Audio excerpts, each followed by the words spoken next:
naka-helmet. Dito kasi lit na siya. Pwede naman mag-helmet, pero mas pinili ko na lang mag-helmet. At saka kasi malapit na ako sa pinag ko. At saka mainilit na masyado yung helmet at saka ang tagal ko na kasi na pamali ko. Kaya pinag ko muna siya. Pero ang pansa ko na huwag kayo mag-helmet ha. Always wear your helmet.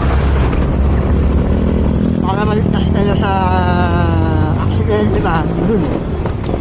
Ha? O, tara. So, ngayon malapit ako sa aking destinasyon. Lalo na maganda kasi naglahan.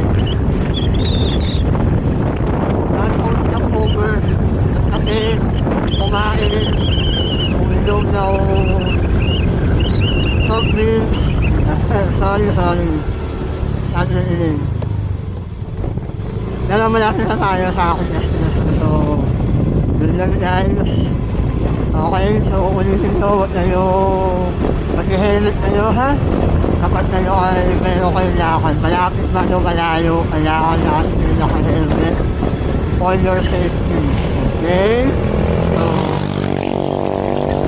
dito na lang, and paalam. And see you in the next short vlog. Okay?